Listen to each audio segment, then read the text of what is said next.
Hello my dear friend, आज मैं आपके लिए लेकर आया हूँ एक न्यू वीडियो जो कि NCERT एक्सरसाइज है चैप्टर नंबर 1 की। तो चलिए शुरू करते हैं। मैं आपका दोस्त श्रीकांत तिवारी। अब हम बात कर से पहले फर्स्ट क्वेश्चन के बारे में। तो फर्स्ट क्वेश्चन में हमें कहा गया है कि 2 स्मॉल चार्जेस हैं, ठीक है। उनके चार्ज हमें दिए हुए हैं, एक 2 10⁻⁻7 कूलम और जो सेकंड चार्ज है वो दिया हुआ हमें 3 10⁻7 कूलम। तो अगर हम इसे मानते हैं Q1 और इसे कह देते हैं Q2 और हमें एक चीज़ और दी गई है डिस्टेंस 30 सेंटीमीटर अपार्ट, तो ये हमारे लिए हो गया R और दिया हुआ है एयर है, ठीक है। तो एप्सिलॉन R होगा नॉट। तो अब हमारे पास फोर्स का फॉर्मूला होता है F is equal to 1/4 pi epsilon nought Q1 Q2 by R², जो कि कूलम्स लॉ का फॉर्मूला है। चलिए अब हम लोग 1/4 पाई एप्सिलॉन K लिख सकते हैं। तो हमारे लिए K Q1 Q2 by R²। अब हम K की वैल्यू पुट करते हैं। K is equal to 9 10⁻9, Q1 2 10⁻⁻7, Q2 is equal to 3 10⁻⁻7 and divided by distance। अब देखिए यहाँ पे आपको जो डिस्टेंस दिया हुआ है that is in centimetre, so we have to convert that centimeter into the meter। so R is equal to 30 divided by 100, that is converted into the meter। So this is what 0.3 meters, so that we are going to use here। so 0.3 meter, so these all values we have put। now next we have to solve it। so here 9 2s are 18, 18 3s are, we have to multiply it। तो 9 into 2 into 3, that is what 54। now next part is of power, so 9 minus 7 and the minus 7।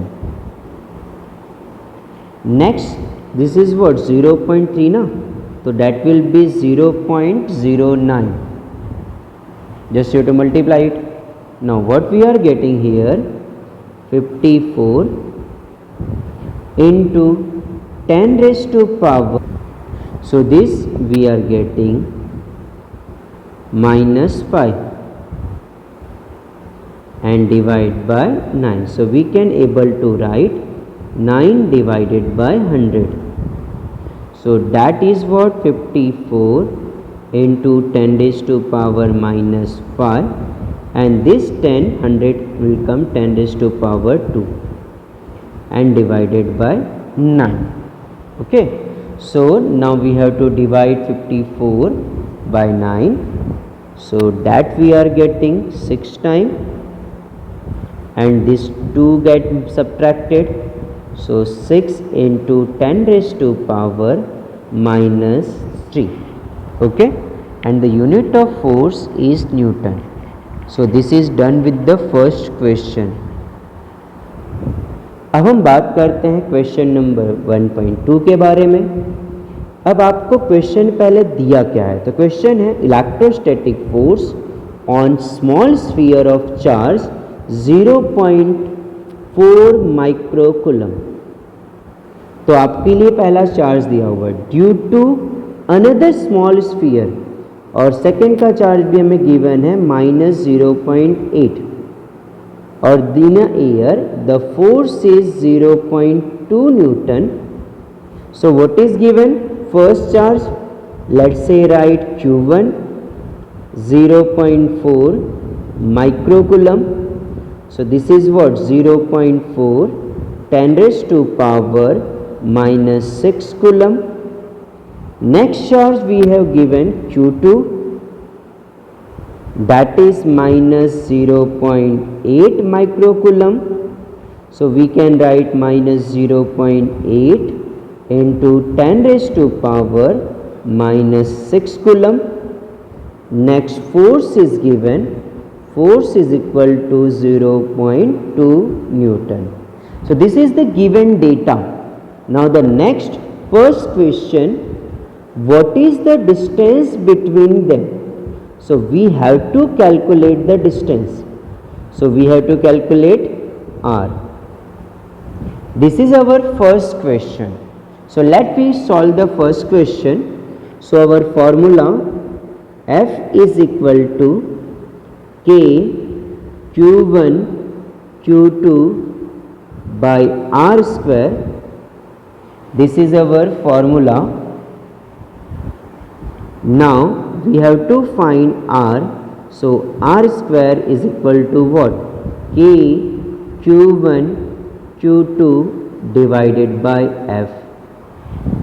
Now all the values we are having, K is equal to 9 10 raised to power 9, Q1 that is 0.4 10 raised to power minus 6, and the Q2 that is what 0.8 10 raised to power minus 6, and divided by the force that is 0.2 Newton. Now the question rises, why we not used minus in place of Q2? So listen carefully, minus and plus, this is the nature of the charge. It represents that the force acting between them is attractive in the nature. So just we have no need to use it, because already we have given the force, and that the force is what? Attractive nature. Okay. Now the calculation part, I have shifted here this part. Now the first thing, we have to multiply the term 9, listen, 9 into 0.4 into 0.8. Now the power 10 raised to power 9 minus 6 and the minus 6. So and divided by 0.2. So next हमारे पास कितना बचा? 0.2 0.4. This is what? 2 times. So 9 into 2 into 0.8 into 10 raised to power minus 3. Now we have to multiply 9 into 2 into 0.8. So we are getting 14.4 10 raised to power minus 3. Now the next question, we have to find the root of this, because this is what? This is equal to R square. So we have to find the root, and always remember root will be for what? जब आपके पास वो जो quantity है, जो number है, उसका root आना चाहिए. अब आपको पता है 14.4 का तो रूट आपको फाइंड नहीं कर सकते, अब आपको कैलकुलेटर यूज़ करना पड़ेगा. तो अगर हम ऐसा कोई टर्म यूज़ करें जिसका रूट हमें पता हो, और एक पावर जो है, देखो पावर -3 है और रूट में पावर 1/2 होती है, तो 3/2 आएगा. अगर देखो, अगर मैं इसे डायरेक्ट ऐसे करना चाहता हूँ तो मेरे पास कितना आएगा? देखो 14.2 10 raised to power minus 3 1/2, जो कि मेरे लिए फाइंड करना पॉसिबल नहीं होगा. तो अगर हम यहाँ पे इस पावर को 4 कर दें तो वो डिविजिबल होगा 2 से. तो देखो हम क्या कर रहे हैं, यहाँ पे हम एक पॉइंट को एक डिजिट इधर शिफ्ट कर रहे हैं. We are shifting the decimal point in the right side. So जब आप शिफ्ट करेंगे तो यहाँ पे एक पावर और ऐड हो जाएगी नेगेटिव में, So that is what 144 into 10 raised to power minus 4. Now we are able to find the root of this number. Okay, तो चलिए अब हमारे पास r is equal to root of 144 into 10 raised to power minus 4. So 144 is 12 and this is what minus 2. I think all of you understand this. Now this is what 12 now. So 12 divided by 100. So this is what 0.12 meter.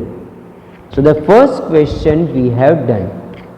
हमें first question में ये पूछा था कि distance कितना होगा, तो एक फर्स्ट क्वेश्चन कंप्लीट। अब हम आते हैं नेक्स्ट, इसका सेकंड पार्ट जो है, आपसे सेकंड पार्ट क्वेश्चन में पूछा हुआ है what is the force on the second sphere due to the first one.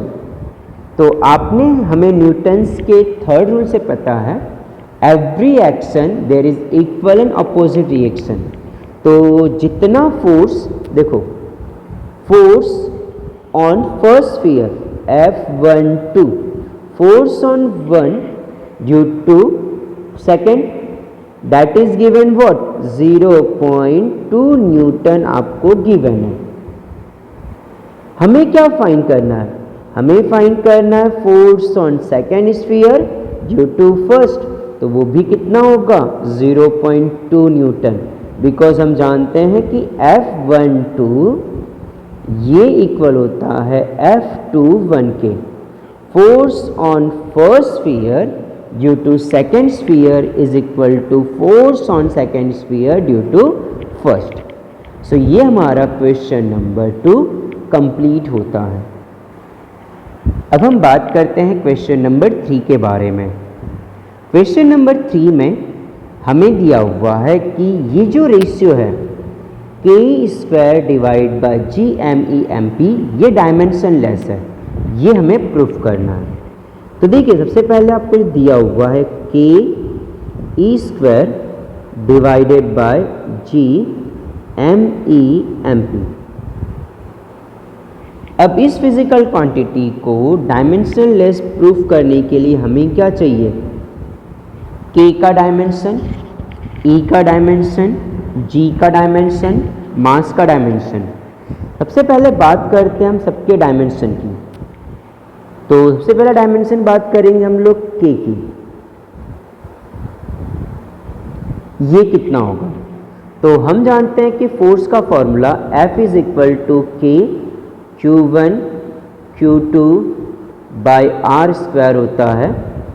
So k is equal to F r² Q1 Q2।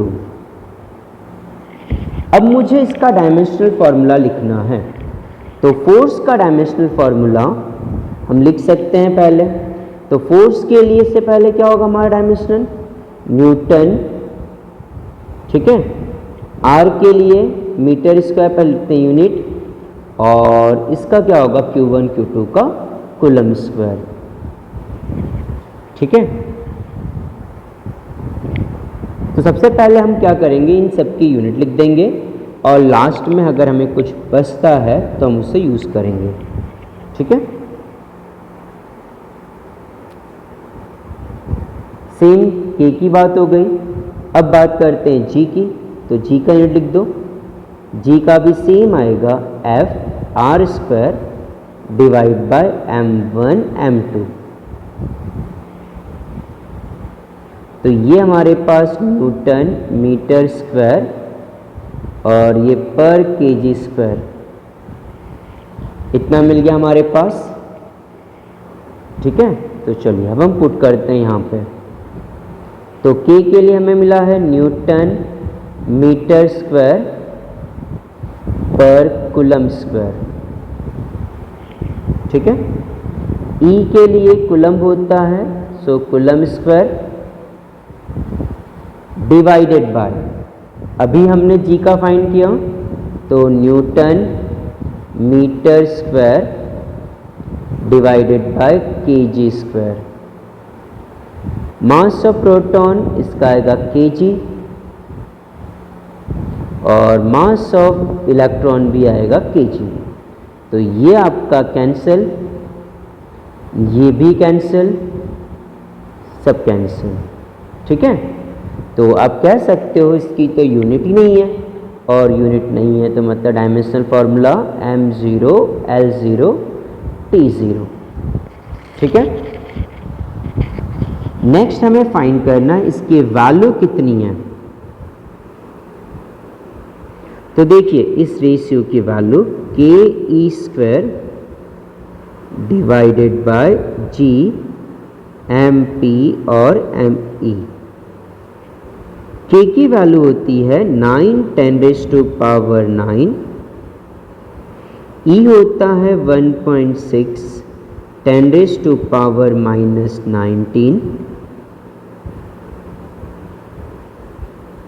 Divided by g जो कि है 6.67 10⁻⁻11। मास ऑफ प्रोटॉन जो कि 1.66 10⁻⁻27। Mass of electron 9.11 10⁻⁻31। अब जब इसे सॉल्व करेंगे आप तो हमें आंसर जो मिलता है वो आएगा नियरली 2.3 10⁻39। हम इसका डायरेक्ट आंसर लिख रहे हैं। ठीक है, आप इसे कैलकुलेट कर सकते हो। ठीक, तो देखो हमें ये मिल गया। अब ये है क्या, आपसे नेक्स्ट क्वेश्चन पूछा है what does this ratio signifies. तो देखो सबसे पहली चीज ये रेशियो कैसे मिला होगा आपको, तो Fe K Q1 Q2 by r²।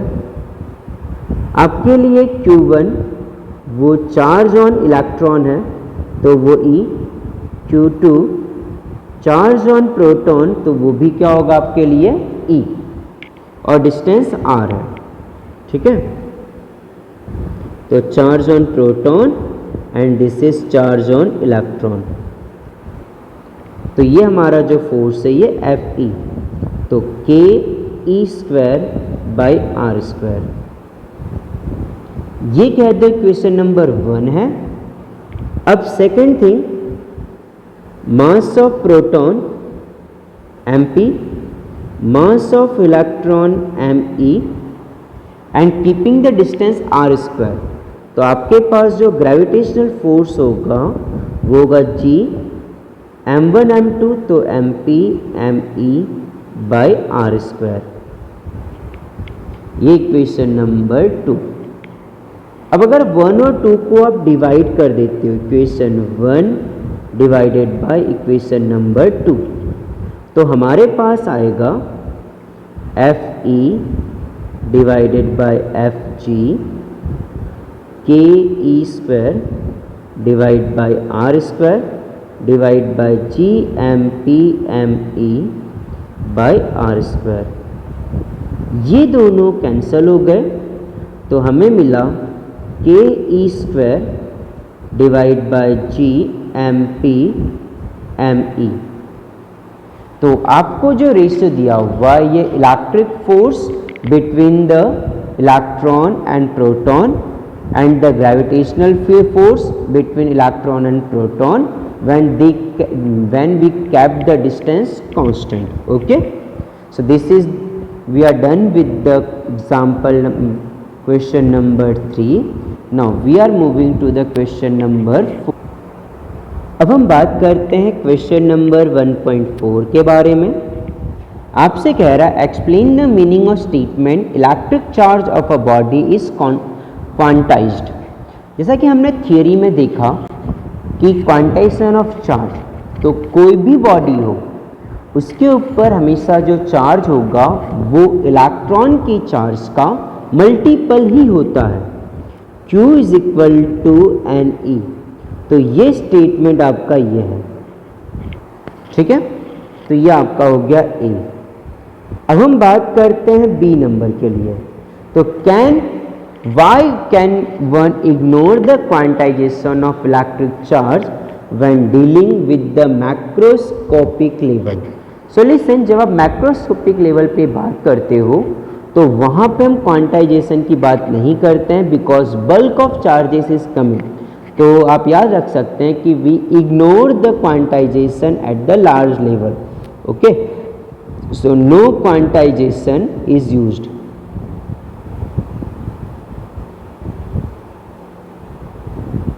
at large level.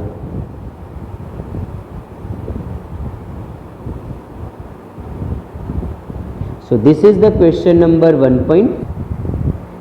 Now question number 1.5 आपसे कह रहा है कि अगर हम ग्लास रॉड को सिल्क क्लॉथ पे रब करते हैं तो दोनों पे चार्ज अपीयर होता है। तो ये जो फिनोमिना है वो लॉ ऑफ कंजर्वेशन चार्ज को कैसे एक्सप्लेन करता है? सबसे पहली बात, law of conservation of charge होता क्या है कि total charge on a body will remain constant. अगर हम बात करते हैं सबसे पहली चीज ग्लास रॉड की और सिल्क क्लॉथ की, ध्यान समझना इसे बच्चा, बहुत ईजी है। सिल्क क्लॉथ, स्टार्टिंग में इसके ऊपर जो चार्ज है वो 0 और इस पर भी चार्ज है वो 0। सेकेंड थिंग, जब हम लोग ग्लास रॉड को सिल्क क्लॉथ से रब करेंगे उस केस में हमारी जो ग्लास रॉड है वो जितने इलेक्ट्रॉन को लूज करेगी वो क्या होगी, उतना ही पॉजिटिव बनेगी। तो सेकेंड केस में Q1 डैश लिख दिया तो ये बना पॉजिटिव। अब जितना पॉजिटिव चार्ज इसके ऊपर आया उतना ही नेगेटिव चार्ज जो होगा वो सिल्क क्लॉथ पे, बिकॉज जितने इलेक्ट्रॉन ग्लास रॉड लूज करेगा उतने ही इलेक्ट्रॉन सिल्क क्लॉथ क्या करता है, गेन करता है। तो हम बात करते हैं यहाँ टोटल चार्ज के बारे में। सो Q इज इक्वल टू 0। यहाँ भी अगर हम बात करें टोटल चार्ज के बारे में तो plus Q minus Q is equal to 0। तो यहाँ देखिए इनिशियली जो चार्ज था वो आफ्टर रब करने के बाद भी उतना ही चार्ज है। तो ये प्रूव करता है कि यहाँ पर law of conservation of charge follow होता है। ठीक है, तो ये 1.5। हम बात करते हैं क्वेश्चन नंबर 1.6 के बारे में। क्वेश्चन नंबर 1.6 में हमें दिया हुआ है 4 point charges QA, QB, QC and QD. They are located on a corner of a square.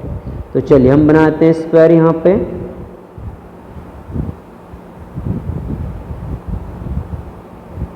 तो ये A, B, C and D. This is QA, QB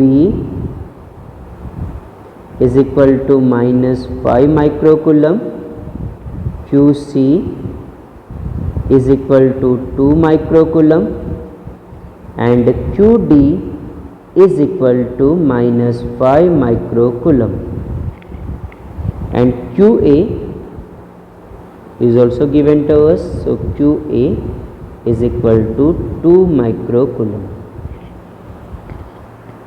अब सारे साइड की जो लेंथ है वो हमें दी गई है 10 सेंटीमीटर।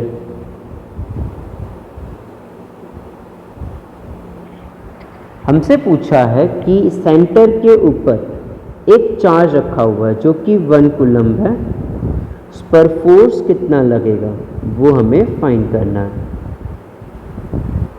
सो लेट्स से इसे कह दिया हमने Q, जो कि हमारा है 1 माइक्रो कूलम्ब और ये O। अगर हम बात करते हैं हमें क्या फाइंड करना है, O पर या Q पर सब कितना फोर्स अप्लाई कर रहे हैं। ठीक है, सबसे पहले हम बात करते हैं कि QA वो 1 पर Q पर कितना फोर्स अप्लाई करेगा। अब सबसे पहले बात करते हैं, तो ये सारे डिस्टेंस जो होंगे वो सेम होंगे। ए से ओ, ठीक है, ए से ओ, ए बी से ओ, सी से ओ एंड डी से ओ, सारे डिस्टेंस सेम है हमारे, ठीक है। और ये कितना होगा, सो हम फाइंड कर सकते हैं। देखो ये आपके लिए सेम पाइथागोरस थ्योरम 10 और ये 10। सो पाइथागोरस थ्योरम क्या कहता है हमें, तो हमारे पास से कितना मिलेगा 10√2, ठीक है। तो ये कितना हुआ आपका, इसका हाफ, तो 5√2 सेंटीमीटर। अब चलिए सबसे पहले बात करते हैं कि ए जो है वो कितना फोर्स अप्लाई कर रहा है। तो force on Q due to, और यू कैन से, क्योंकि हम लोग ओ कहते हैं, force on O due to A, ठीक है। तो हमारे लिए क्या आएगा, के Q1 Q2 by R square. अगर हम डायरेक्शन की बात करेंगे तो ये जो फोर्स लगेगा ये ए से ओ की डायरेक्शन में, तो ये डायरेक्शन हुई ए टू ओ, ठीक है। अब सेम बात करते हैं force on O due to C से, तो K Q C by Q R square, और इसकी डायरेक्शन जो होगी वो होगी सी ओ डायरेक्शन में, ठीक है। अब दोनों फोर्स जो हैं इनका जो मैग्नीट्यूड है वो सेम है, मतलब आप F O A is equal to F O C, because दोनों सब चार्ज सेम है, डिस्टेंस भी सेम है, और लेकिन ये जो डायरेक्शन है वो अपोजिट है। इससे जो फोर्स लग रहा है सी से वो इस डायरेक्शन में है, मतलब कह सकते हैं कि जो ए ओ है वो माइनस ऑफ सी ओ है। तो अगर हम इन दोनों फोर्सों का एडिशन करेंगे तो रिजल्टेंट लिखने के लिए इसे F1 कह दिया मैंने, तो एफ ओ ए प्लस एफ ओ सी, ये मिला हमें 0। मतलब इन दोनों के कारण जो फोर्स प्रोड्यूस हुआ वो 0 है। सेम एज इट इज हम बी के लिए फाइंड करेंगे, सेम ऐसे हमने लिखा है, तो हम लिखते हैं force on O due to B K Q B Q divide by R square. अब इसकी जो डायरेक्शन होगी, यहाँ पर जो फोर्स लग रहा है ये आपका एफ ओ ए था, ये एफ सी ओ। अब ओ से पर जो फोर्स अप्लाई हो रहा है क्यू बी कारण वो अट्रैक्टिव इन नेचर है, तो उसकी डायरेक्शन जो होगी वो इसकी तरफ होगी, ठीक है। तो ये हुआ हमारा force on O due to B, जिसकी डायरेक्शन ओ से बी की तरफ है, ठीक है, ओ टू बी। ये हमारा हो गया। सेकेंड हम बात करते हैं नेक्स्ट फोर्स के बारे में, force on O due to D. इसका लिखेंगे K Q D Q by R square, और ये भी आपका ओ डी, बिकॉज ये भी अट्रैक्टिव इन नेचर होगा, तो इसका भी डायरेक्शन ऐसे आएगी, तो एफ ओ डी। अब हम देख सकते हैं कि जो दोनों फोर्स हैं उनका मैग्नीट्यूड सेम है, because Q B Q D same है, एफ ओ डी। लेकिन जो ये यूनिट वेक्टर हैं वो एक दूसरे से अपोजिट हैं, तो माइनस ओ डी। आप कह सकते हो फोर्स का मैग्नीट्यूड सेम है बट डायरेक्शन क्या है, अपोजिट है, माइनस ऑफ AFOD। तो अगर हम इनका रिजल्टेंट फाइंड करेंगे, से मैंने F2 कह दिया, तो मेरे पास आएगा FOB प्लस FOD, तो ये होगा मेरे लिए 0। तो अब समझ सकते हो आप कि जो इस पर जो फोर्स अप्लाई हो रहा है ड्यू टू A से ऊपर और C से ऊपर, ये दोनों एक दूसरे से अपोजिट हैं, मैग्नीट्यूड सेम है, तो इन दोनों का रिजल्टेंट 0 हो गया। Same as it is force due to B और फोर्स ड्यू टू D, ये भी एक दूसरे को अपोजिट हैं, तो इनका रिजल्टेंट 0 हो गया। तो हम कह सकते हैं कि जो सेंटर के ऊपर चार्ज है Q, उस पर जो रिजल्टेंट फोर्स अप्लाई हो रहा है दैट इज 0। ठीक है, तो resultant force acting on Q is equal to 0। अब नेक्स्ट बात करते हैं क्वेश्चन नंबर 1.7 के बारे में। क्वेश्चन कह रहा मैं an electrostatic field lines is continuous curve, that is a field line can not have sudden break, why not, ऐसा क्यों? देखिए, सबसे पहली चीज़, हमें कर्व कंटिन्यूअस क्यों होता है? तो चार्ज के साथ ऐसा है, चार्ज है वो यहाँ से यहाँ पर A से B पर जा रहा, तो वो A टू B पर जंप नहीं करता, वो A टू B पर कंटिन्यूअस फॉर्म में ट्रैवल करता है। इसीलिए हमारा जो इलेक्ट्रिक फील्ड लाइंस हैं उसमें कोई भी कंटिन्यू ब्रेक नहीं होता। तो हम कह सकते हैं कि जो चार्ज है, चार्ज मूव्स कंटिन्यूअस।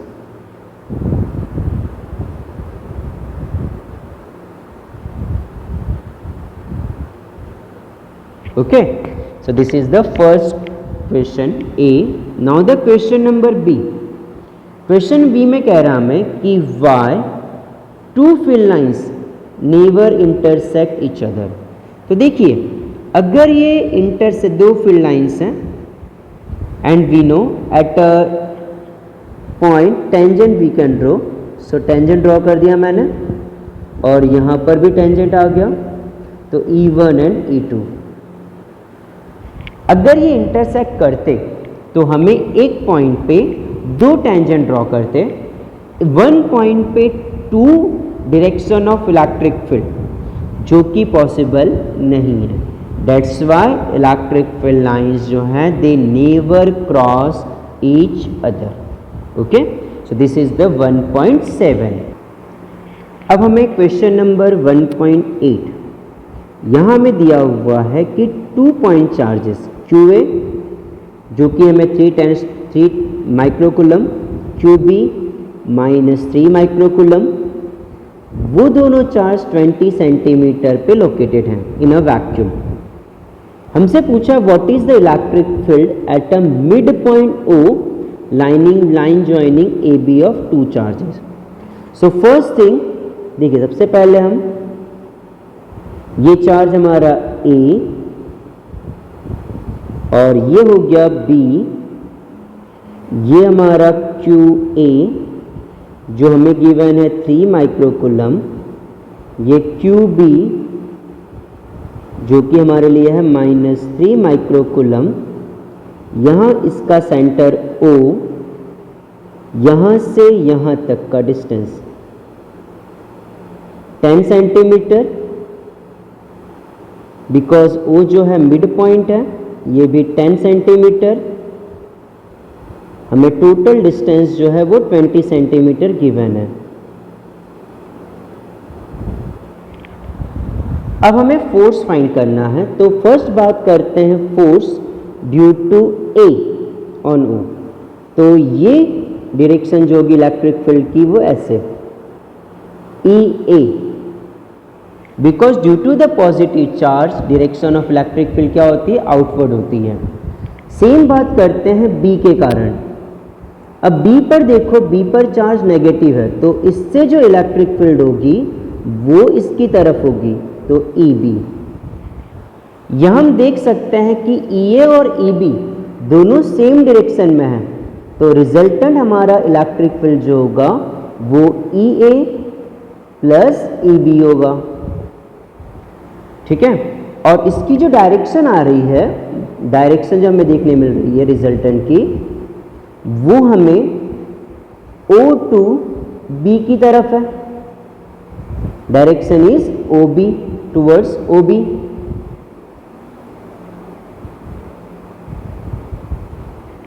ठीक है। अब हमें इलेक्ट्रिक फील्ड फाइंड करनी है EA के कारण और EB के कारण। तो चलिए अब हम लिखते हैं EA। फॉर्मूला हमारे पास है KQ1 या QA divided by R square. ये R हो गया, ये भी R हो गया हमारे लिए। तो K की value 9 10 raise to power 9 and QA 3 10 raise to power -6 and R is equal to, हमें गिवन है 10 सेंटीमीटर, तो 10 को हम लोग कन्वर्ट करेंगे 10/100, that is what 1/10 metre.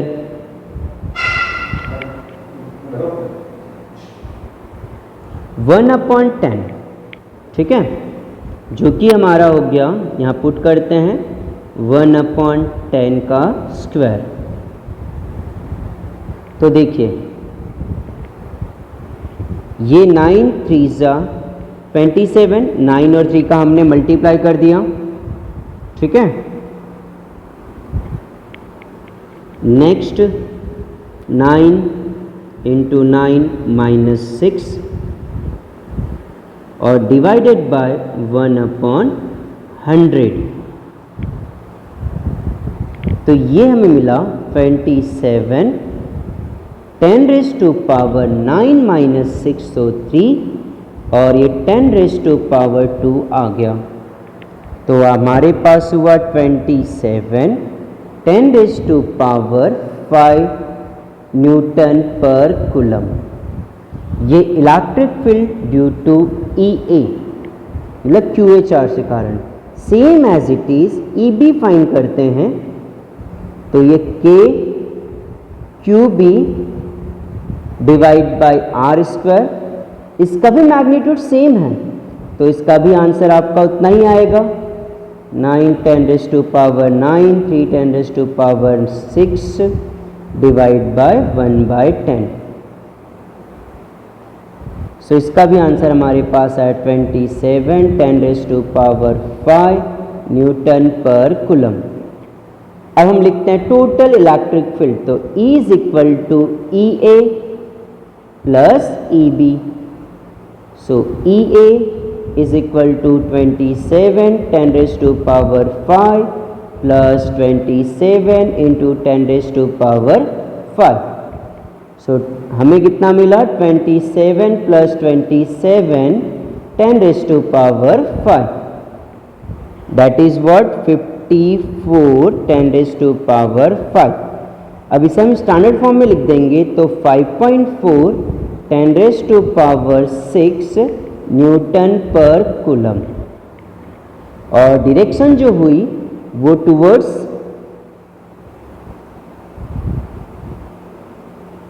OB, ठीक है। ये इसका एक पार्ट कंप्लीट हो गया।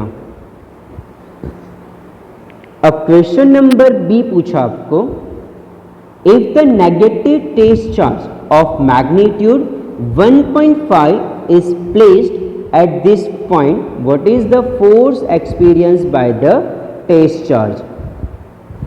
तो देखिए क्वेश्चन में हमें क्या दिया है। अब ये था आपका A, ये है B और यहाँ O, तो यहाँ पे आपका QA और ये QB था।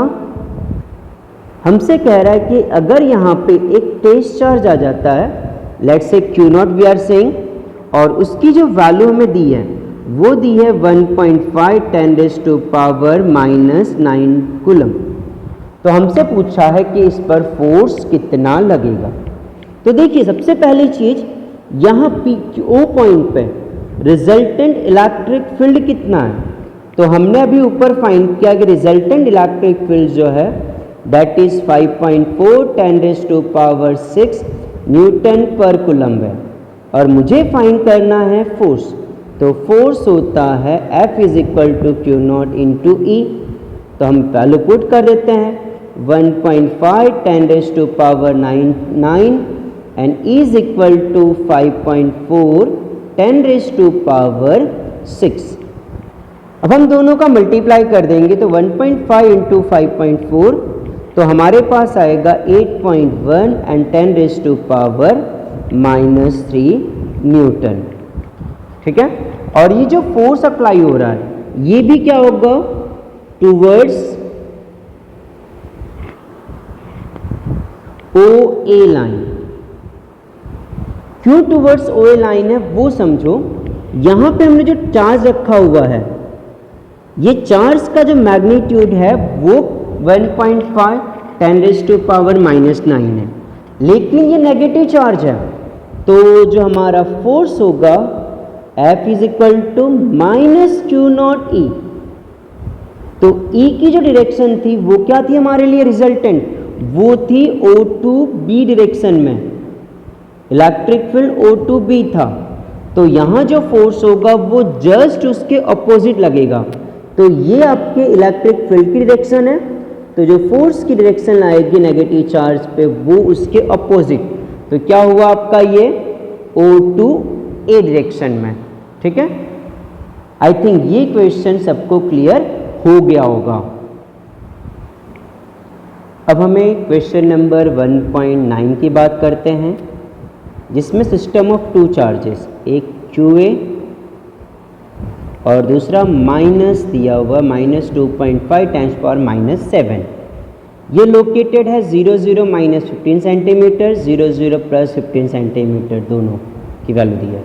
हमसे पूछा है what are the total charge, and second question पूछा है what is the electric dipole moment of the system. अब देखिए यहाँ पे जो डिस्टेंस हमें गिवन है वो z एक्सिस है। चलिए हम पहले एक्सिस बना लेते हैं।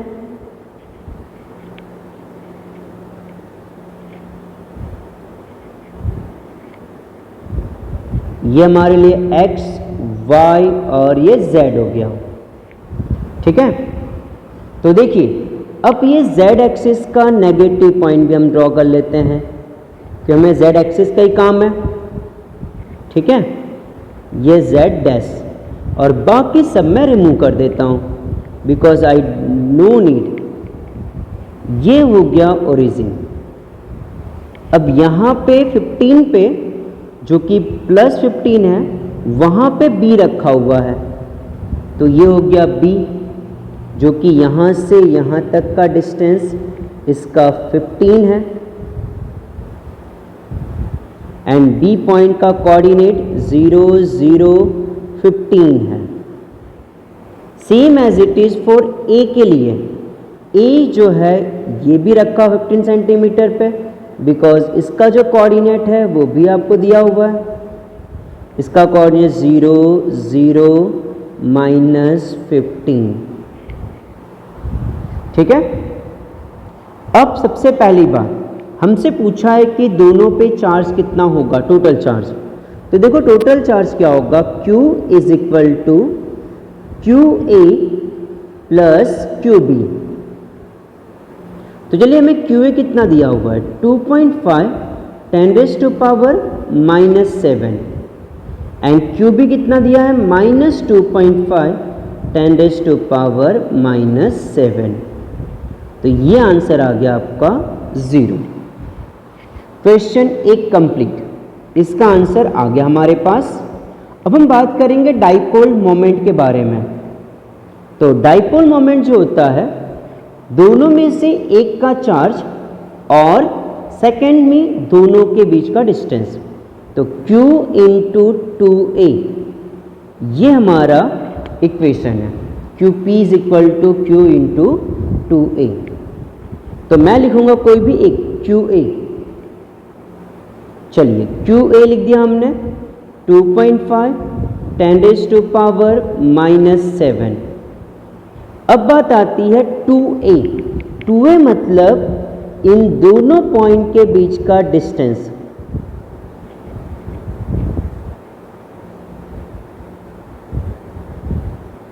जो हमारे पास है टोटल 30 सेंटीमीटर, ये हमारा 2a। ओके, सो ये आपको दिया हुआ है सेंटीमीटर में, बट हमें किस में यूज़ करना है, इसे मीटर के अंदर। तो आप लिख सकते हो 2a 30 डिवाइडेड बाय 100 मीटर। सो ये कैंसल, सो 0.3 मीटर। तो यहाँ पुट कर देंगे 0.3। अब हमें क्या करना है, 2.5 को मल्टीप्लाई करेंगे हम। तो 2.5 मल्टीप्लाई विथ 3, तो हमें मिलेगा 0.75 10⁻⁻⁷। अब हम इसे स्टैंडर्ड फॉर्म में लिखते हैं, तो 7.5 और एक ये -8 हो जाएगा। अब बात करते हैं यूनिट। ठीक है, तो यूनिट क्या होती है इसकी, कूलम मीटर। अब डायरेक्शन क्या होगी इसकी, तो डाइपोल मोमेंट की डायरेक्शन के बारे में बात करते हैं। तो हमें पता है डायरेक्शन जो होती है वो ऑलवेज नेगेटिव चार्ज से पॉजिटिव चार्ज की तरफ होती है। ठीक है, तो हमें जो QA दिया हुआ है, QA पॉजिटिव है, ये पॉजिटिव है, और QB जो है वो नेगेटिव है। तो डायरेक्शन क्या होती है, negative charge to positive charge. तो ये हो गई डायरेक्शन ऑफ P। ठीक है, तो डायरेक्शन क्या हुई, B से A की तरफ, towards BA।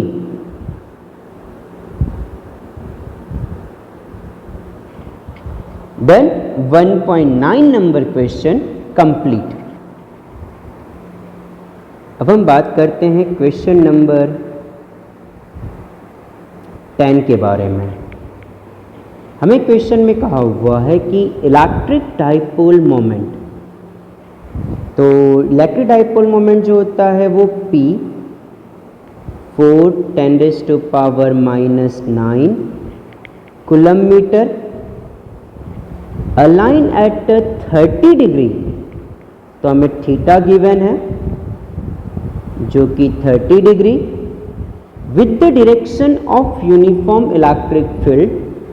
Magnitude given electric field का हमें E = 5 10⁻⁴ न्यूटन पर कूलम। हमसे पूछा है कि टॉर्क फाइंड करो। सो टॉर्क का फॉर्मूला होता है PE sin थीटा। ये टॉर्क का फॉर्मूला है, बस सारी वैल्यू हमें गिवन है और पुट कर देना है हमें। 4 10⁻⁹ E 5 10⁻⁴, and in place of sin 30. So this is what 4 10⁻⁹, 5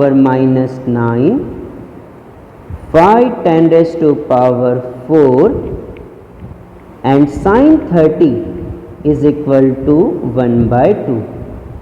So this is cancelled. So we got 10 into 10⁻, this is what, 9 minus 5. So 10⁻⁻4 Newton meter. This is our question number 10. अब हम बात करते हैं question number 1.11 के बारे में। हमें question में कह रहा है कि एक पॉलीथीन पीस है जिसे हम वूल से रब कर रहे हैं, और जो चार्ज हमें मिलता है वो 3 10⁻⁹ कूलम। मतलब हमें टोटल चार्ज गिवन है Q -3 10⁻⁻7 कूलम। हमसे क्वेश्चन पूछा है कि नंबर ऑफ इलेक्ट्रॉन कितने ट्रांसफ़र होंगे, तो हमें चाहिए n फाइंड करना है। एंड E = होता है आपको पता ही है 1.6 10⁻⁻19 कूलम। तो हम यूज करेंगे Q is equal to N E formula. So N is equal to Q by E. So Q is equal to minus 3 10 raised to power minus 7 divide by minus 1.6 10 raised to power minus 19. So this is cancel. So हमें n की value जो आएगी divide करने पे 1.87 10 raised to power 12.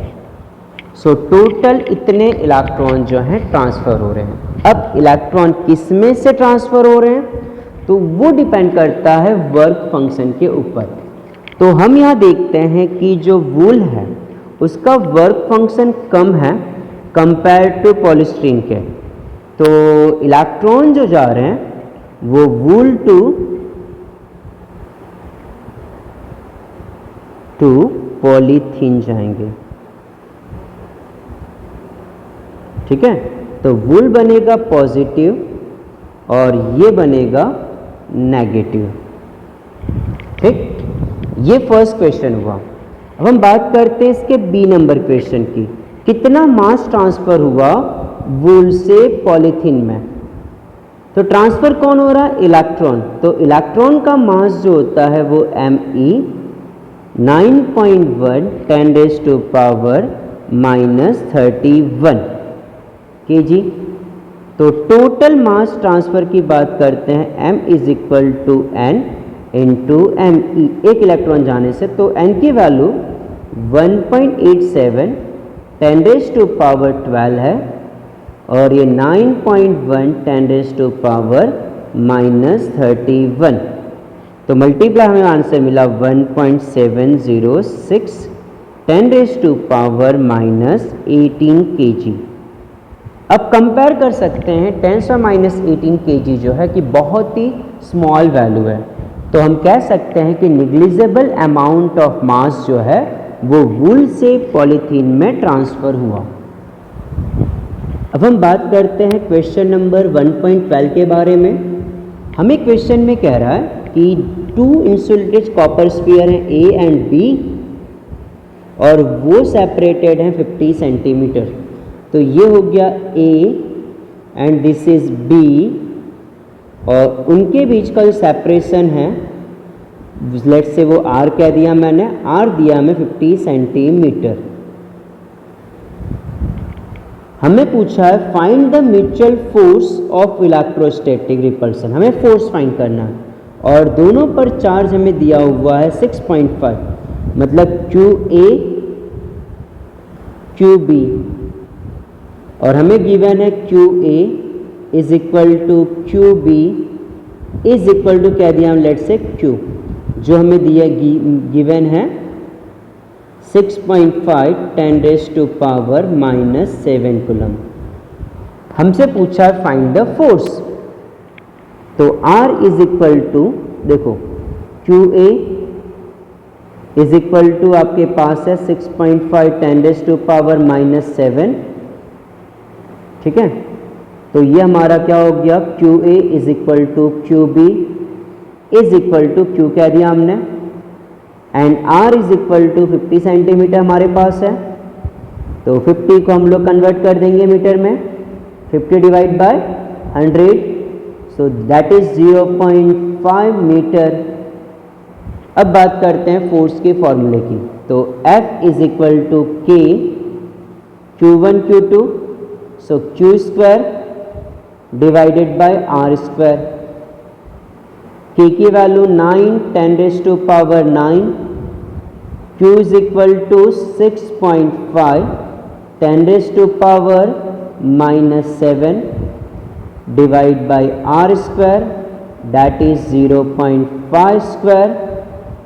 अब calculate करने के बाद आपके पास जो आंसर आएगा वो 1.5 10 raised to power minus 2 Newton. ये मिल गया हमें. अब बात करते हैं इसके बी पार्ट की. बी पार्ट में हमें कह रहा है कि अगर हम ध्यान देना बी पार्ट का क्वेश्चन कह रहा है कि find the force of repulsion. Charge double करना है और डिस्टेंस को हाफ करना है. तो अगर मैं लिखूंगा क्यू ए डैश, ठीक है, वो 2 टाइम ऑफ क्यू ए, मतलब कितना हो गया 2q। Same as it is Q B की बात करते हैं, वो भी 2 टाइम कर देना हमें, तो जो कि हो गया 2q। और डिस्टेंस जो कह रहा हमें वो क्या करना है, पहले का हाफ कर देना है। तो इसे कह दो इक्वेशन नंबर 1। अब देखिए, अब हम लिखते हैं फोर्स का फॉर्मूला, से कह दिया मैंने F डैश, तो K Q A dash Q B dash divided by R dash square. So K Q dash is equal to 2Q, this is also 2Q, and R dash square जो कि हमारे पास R/2 का whole square. तो हम देख सकते हैं यहाँ पे ये 4K Q square divide by R square by 4, तो 4 आपका 16 हो जाएगा, 16K Q square divided by R square, जो कि आपका फर्स्ट फोर्स था। तो 16F हो गया फ्रॉम इक्वेशन 1। अब हमने इसकी वैल्यू फाइंड कर चुके हैं, F की वैल्यू जो हमारे पास है 1.52 10⁻⁻²। तो जस्ट मल्टीप्लाई इट विथ 16, तो we are getting 0.243 newton. So this is our answer of question number 12। अब हम बात करते हैं क्वेश्चन नंबर 1.13 के बारे में।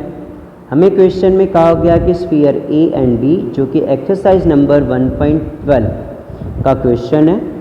तो अब 1.12 नंबर क्वेश्चन में जो गिवन डेटा था, ए और बी के बीच का जो डिस्टेंस था हमें वो 0.5 मीटर गिवन था, वो लिख दे रहे हैं आपके लिए। और जो चार्ज था दोनों पर initially, Q A is equal to Q B, जो कि हमें गिवन कितना है वो 6.5 10⁻⁻7 कूलम। ठीक है, ये इतना गिवन है, जो कि एक्सरसाइज नंबर 1.12 से अभी जो हमने क्वेश्चन सॉल्व किया ऊपर उससे। अब हमें कह रहा है कि थर्ड स्फीयर, देखिए ये स्फीयर नंबर ए हो गया, ये स्फीयर बी हो गया, इस पर चार्ज Q है, इस पर भी चार्ज Q है। ठीक है, अब हम एक चार्ज जो है थर्ड लेते हैं, थर्ड नंबर C, जिस पर कोई चार्ज नहीं है, इसका Q इज इक्वल टू 0 है। सबसे पहले हमें A और C को कांटेक्ट कराना है।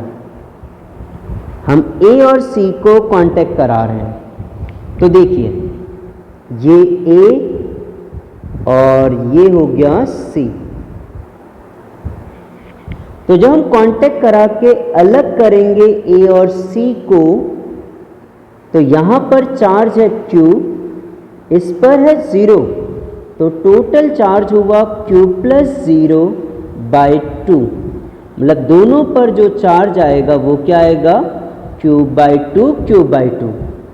तो A एंड C, A पर जो चार्ज है हमारे लिए वो Q/2 एंड C पर भी चार्ज Q/2। अब मुझे जो C है इसे कांटेक्ट कराना है B से, तो B पर जो चार्ज है वो Q है, तो उसे देखते हैं हम। तो देखिए C और B, तो C पर चार्ज Q/2 और B पर charge Q, so total charge Q + Q/2 divide by 2, तो आपका जो टोटल चार्ज कितना हुआ 3Q/4 हो गया। अब जब दोनों को सेपरेट कर रहे हैं, A और B को, सॉरी C और B को, तो C पर चार्ज हुआ 3Q/4 और इस पर जो चार्ज हुआ वो क्यूब 3b 3³/4 हो गया। ठीक है, अब हमें क्या करना है, a और b को 5 लाना है। ठीक है, a और b। ठीक है, a पर चार्ज क्यूब/2 है और इस पर चार्ज 3³/4 है। ठीक, इनका डिस्टेंस उतना ही रखना है जितना पहले केस में था, 0.5 मीटर। ठीक है, चलिए इसे कह देते हैं हम R। तो हम जब फोर्स का फॉर्मूला लिखते हैं F डैश, वो कितना होगा, तो क्या है formula, K Q1, so Q/2 Q2 3³/4 divided by R²। ठीक है, तो ये K 3KQ², ये हो गया 8/R²। अभी हमने क्वेश्चन नंबर 12 में, आपको याद होगा, देखो इसमें हमने KQ²/R² की वैल्यू फाइंड आउट की है, जो कि हमें 1.52 10⁻⁻² है। तो हम उसे डायरेक्ट यूज़ कर लेते हैं। एग्ज़ाम में जब आएगा तो आपको फाइंड करना पड़ेगा। ठीक है, तो मेरे पास ये जो F है KQ²/R², जो कि 1.52 10⁻⁻² न्यूटन है, वो वैल्यू हम यहाँ पुट कर देंगे। So F dash is equal to 3/8 into 1.52 10⁻⁻²। तो हमें जो आंसर आया वो 5.703 10⁻³ न्यूटन। ये हमारा क्वेश्चन नंबर 1.13 डन। अब हम बात करते हैं क्वेश्चन नंबर 1.14 के बारे में। हमें कह रहा है कि 3 चार्जेस दिए हैं, इनके पाथ 1, 2 और 3। तो कह रहा है which particle has the highest charge to mass ratio Q/m। तो एक चीज़ ध्यान रखना है कि जो Q/m है वो उसके लिए ज़्यादा होगा जिसका डिस्प्लेसमेंट ज़्यादा होगा। डिस्प्लेसमेंट कहो इन इलेक्ट्रिक फील्ड, या तो कह सकते हैं हम उसे डिफ्लेक्शन। ठीक है, तो जिसका डिफ्लेक्शन ज़्यादा होगा उसके लिए ज़्यादा होगा। अब हम बात करते हैं, देखो सबसे पहले चार्ज नंबर 1 एंड 2, ये दोनों जो चार्ज हैं वो पॉजिटिव प्लेट की तरफ गए हैं, तो हम कह सकते हैं कि दोनों नेगेटिव चार्ज हैं। और जो थर्ड चार्ज है वो गया है टुवर्ड्स द नेगेटिव प्लेट की तरफ, तो कह सकते हो ये क्या है, आपका पॉजिटिव चार्ज है। अब हम यहाँ देख रहे हैं कि जो थर्ड चार्ज है उसका डिफ्लेक्शन सबसे ज़्यादा हुआ है, तो कह सकते हैं for charge 3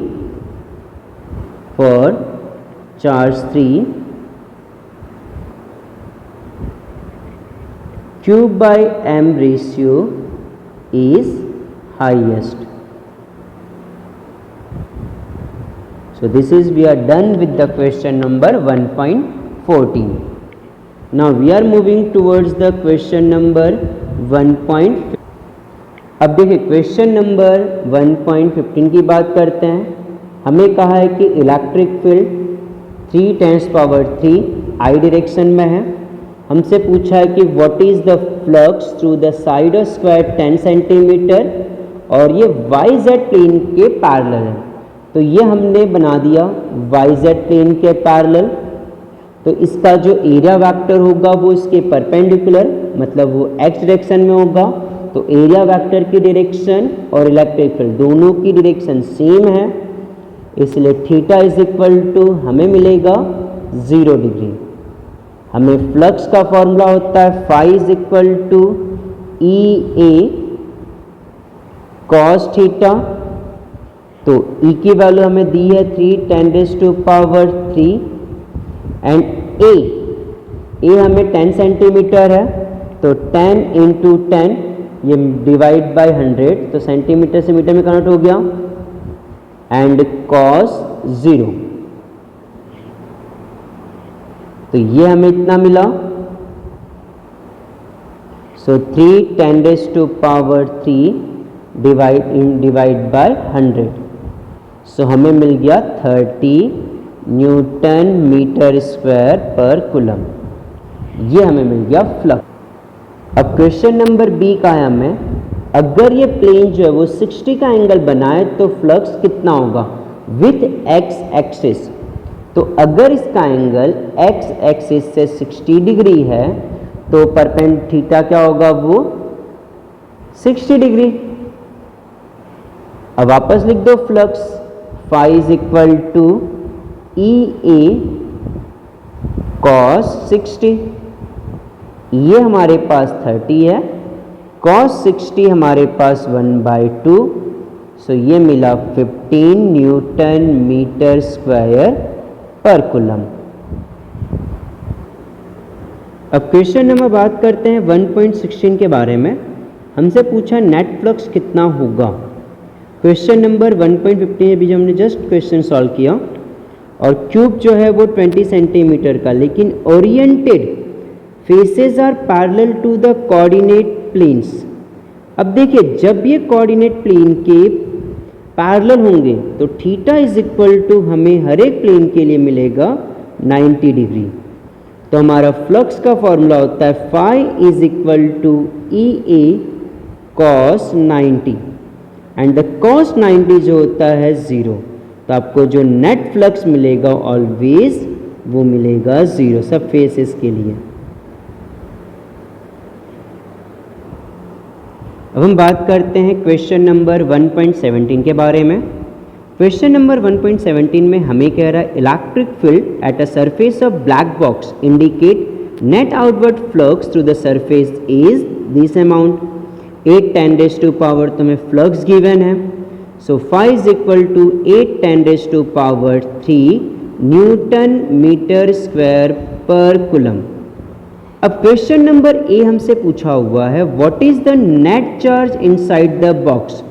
so from the Gauss law phi is equal to Q/ε0, so Q is equal to ε0 into phi.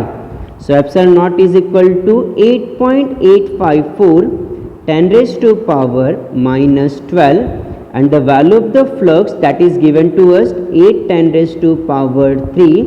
So total charge we got that is 7.08 10⁻⁻8, or you can say simply 0.07 microcoulomb.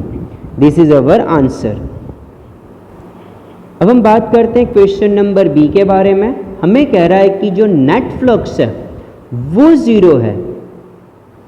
तो हमें पता है जो flux depend करता है flux phi is equal to Q/ε0।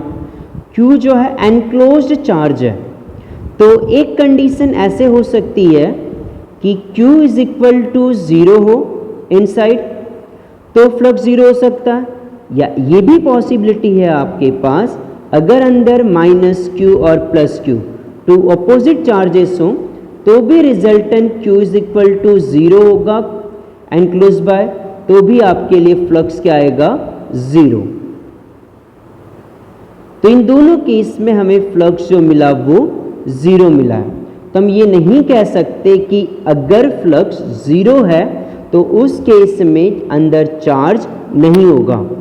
तो charge हो भी सकता है और चार्ज नहीं भी हो सकता है, दोनों केस हमारे लिए पॉसिबल हैं। ठीक है, तो ये क्वेश्चन नंबर 1.17 कंप्लीट। अब हम बात करेंगे क्वेश्चन नंबर 1.18 की। हमें क्वेश्चन में कह रहा है कि point charge 10 microcoulomb is a 5 centimeter directly above the center of the square of the side 10 centimeter as shown in figure. What is the magnitude of electric flux through the square? ये हमसे question पूछा हुआ है। अब देखिए, सबसे पहली चीज आपको क्यूब गिवन है और क्यूब में टोटल 6 फेसेस होते हैं, तो और जो चार्ज है ये क्यूब के अंदर है। अगर ये चार्ज हमारा क्यूब के अंदर है तो आप कह सकते हो कि जो एक फेस के लिए 6 फेस के लिए चार्ज आपका क्यू है। तो for one face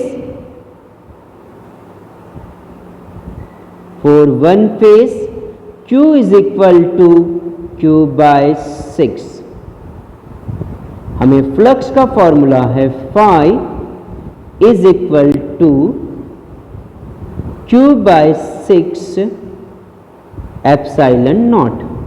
Now Q is given to us in question. Q is given plus 10 microcoulomb.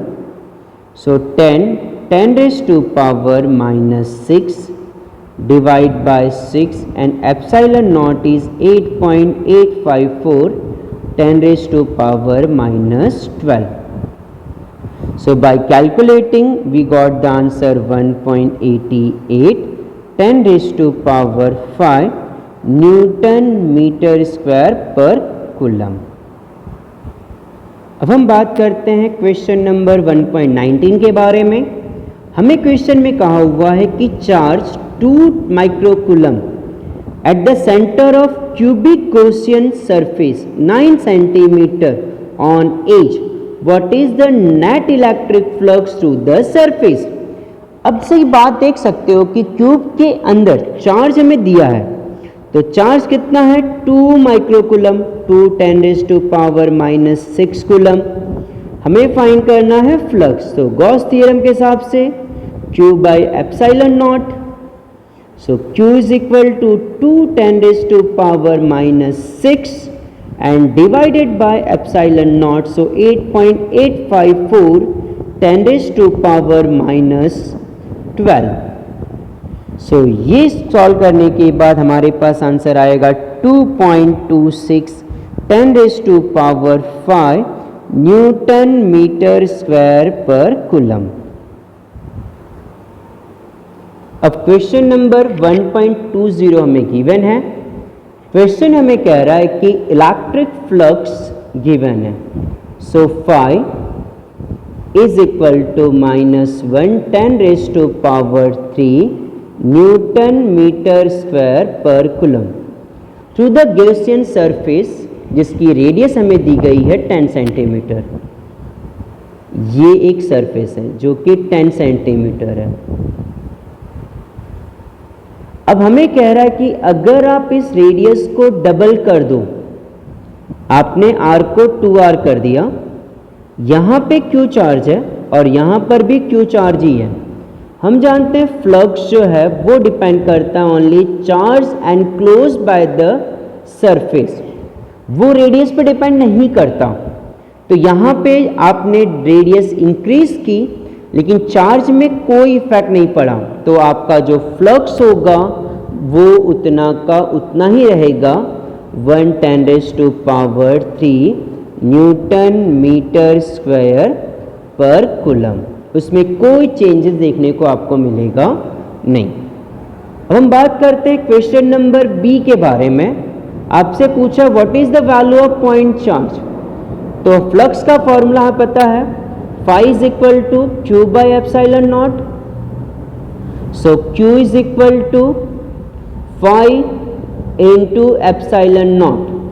So phi is equal to minus 10 raised to power 3 and epsilon naught is 8.854 10 raised to power minus 12। तो ये solve करने के बाद हमें आएगा minus 8.854 10 raised to power minus 9 coulomb. ये हमारा answer हो गया क्वेश्चन नंबर 1.20 कंप्लीट। हम बात करते हैं क्वेश्चन नंबर 1.21 के बारे में। हमें रेडियस दिया हुआ है 10 सेंटीमीटर और ये दिया हमें if electric field 20 centimetre from the centre of sphere is 1.5 10⁻³ Newton पर कूलम रेडियली, तो what is the net charge on a sphere, ये हमें क्वेश्चन पूछा गया है। ठीक है, तो ये है स्फीयर जो कि यहाँ पे 10 सेंटीमीटर इसकी रेडियस है और यहाँ से 20 सेंटीमीटर के डिस्टेंस पे जो पॉइंट है वहाँ हमें इलेक्ट्रिक फील्ड गिवन है 1.5 10⁻³ न्यूटन पर कूलम। तो हमसे क्वेश्चन पूछा है कि सेंटर पे चार्ज कितना होगा ये बताना है आपको। तो हमें E का फॉर्मूला होता है K Q divided by R का स्क्वायर। तो Q is equal to E into R square divided by K। तो E की value 1.5 10⁻³ and R is equal to 20 centimeters, so this is what 0.2 meter and divide by K, so 9 10⁻⁹. So total answer is 6.67 10⁻⁻⁹,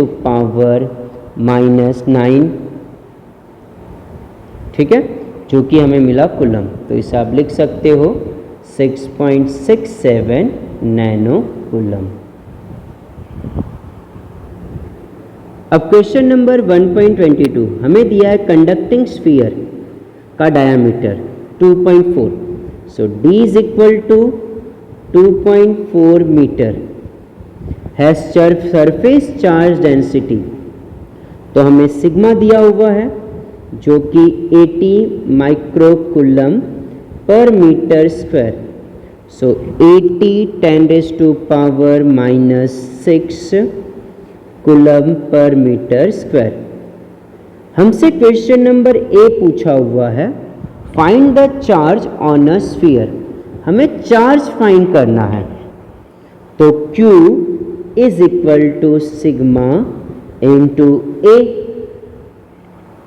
तो sigma sphere का area कितना होता है 4πr²। तो diameter दिया है तो R इज इक्वल टू क्या होगा आपके पास D/2, so 1.2 meter.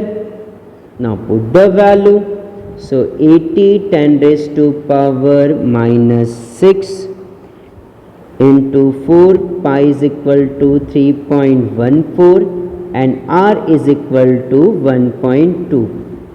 By solving it हमें Q की जो वैल्यू मिलेगी वो 1.447 10⁻³ कूलम। ये हमारा क्वेश्चन नंबर 1। अब क्वेश्चन नंबर बी पूछा हुआ है हमें what is the total flux leaving the surface. तो जो फ्लक्स का फॉर्मूला है वो होता है Q by epsilon naught. So Q is equal to 1.447 10⁻³ divided by 8.854 10⁻⁻12। तो इसे सॉल्व करने के बाद हमें जो आंसर आया वो 1.63 10⁸ न्यूटन पर coulomb metre square. So question number 1.22 done. Now 1.13 में हमें क्वेश्चन में an infinite line charge produce the electric field. So हमें E की वैल्यू गिवन है 9 10⁴ न्यूटन पर coulomb and the distance is also given that is 2 centimeter, so we convert it 0.2 meter. अब हमें question ने पूछा है calculate the linear charge density, हमें लैम्बडा फाइंड करना है। तो हमने जब थियरी पढ़ी थी इसकी तो हमने डिराइव किया था formula E is equal to lambda upon 2 pi epsilon naught into D. हमें फाइंड करना है लैम्बडा, तो lambda is equal to E into 2 pi epsilon naught D.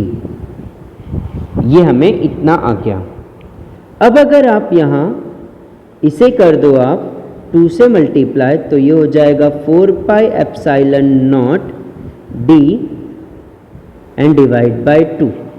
और हमें पता है कि 1 upon 4 pi epsilon naught is equal to 9 10⁻⁹ होता है, जो कैलकुलेशन आपकी इजी कर देगा।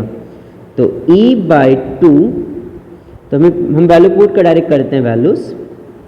तो e की वैल्यू हमें गिवन है 9 10⁻⁴, इसकी value 9 10⁻⁹, d is equal to 0.02 and ये हो गया आपके लिए 2।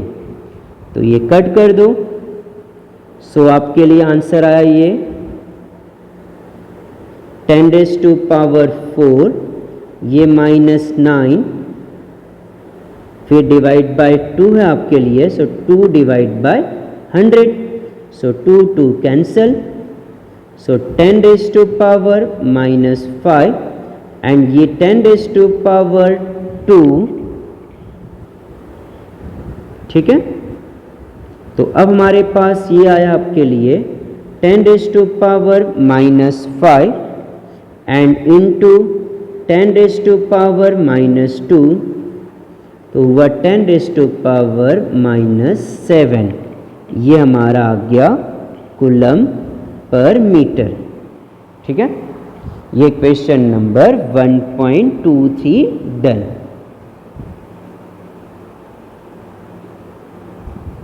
हमें क्वेश्चन नंबर 1.24 में 2 लार्ज थिन प्लेट हैं जो पैरेलल हैं and close to each other. Their inner faces plate have the surface charge density opposite sign, magnitude given है उनका हमें, और इलेक्ट्रिक फील्ड फाइंड करना है outer region of first 2 plate and the in second question B find करना आपको in the outer region of second plate and C find करना है बिटवीन द प्लेट। देखिए सबसे पहले हम प्लेट ड्रॉ करते हैं।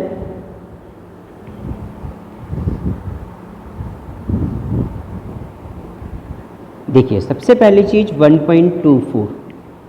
अब यहां पर हमारे पास 2 लार्ज प्लेट हैं, दो पैरेलल प्लेट हमें दिए हुए हैं।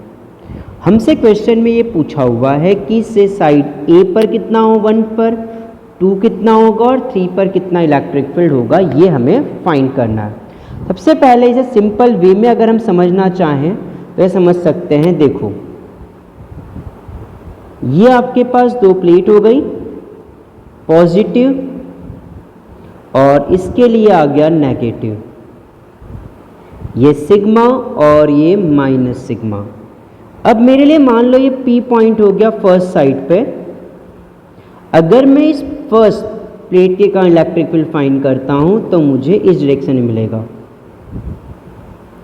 और जब माइनस से कारण फाइंड करूंगा तो उसकी तरफ। तो हमारे पास जो फॉर्मूला है E is equal to sigma upon 2 epsilon naught होता है। तो अगर मैं लिखता हूं इसके लिए E की वैल्यू रिजल्टेंट, तो मेरे पास ये मिलेगा E is equal to E plus E minus. तो देखिए यहाँ पे ये आपका सिग्मा अपॉन 2 एप्सिलॉन नॉट और ये अपोजिट डायरेक्शन इसलिए minus sigma upon 2 epsilon not, तो इज इक्वल टू 0। मतलब हम कह सकते हैं कि जो फर्स्ट वन है वहाँ पर इलेक्ट्रिक फील्ड 0 है। सेम एज इट इज़ हम बात करते हैं थर्ड साइड के लिए, जो कि आउटसाइड है, ये भी इसके बारे में देखते हैं। तो थर्ड के लिए अगर आप बात करें, यहाँ मान लो आपने P डैश पॉइंट कह दिया या Q पॉइंट कह, चलो हम Q कह देते हैं इसको।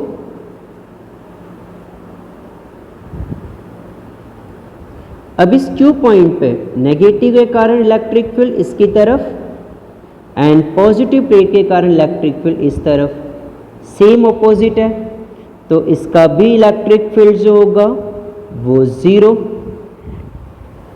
अब हम बात करते हैं सेकंड के लिए। तो यहाँ पे अगर मान लो आप पी क्यू आर कहते हैं हमने, प्लस के कारण इलेक्ट्रिक फील्ड इस डायरेक्शन में एंड माइनस के कारण भी इलेक्ट्रिक फील्ड इसी डायरेक्शन में है, दोनों के दोनों सेम डायरेक्शन में हैं। तो अगर मैं ई थर्ड लिखता हूँ तो मेरे पास E plus plus E minus, तो E plus and E minus sigma upon 2 epsilon not plus sigma upon 2 epsilon not, तो हमें मिला सिग्मा अपॉन एप्सिलॉन नॉट, ये हमारी वैल्यू हो गई। अब सिग्मा की वैल्यू हमें दी है 17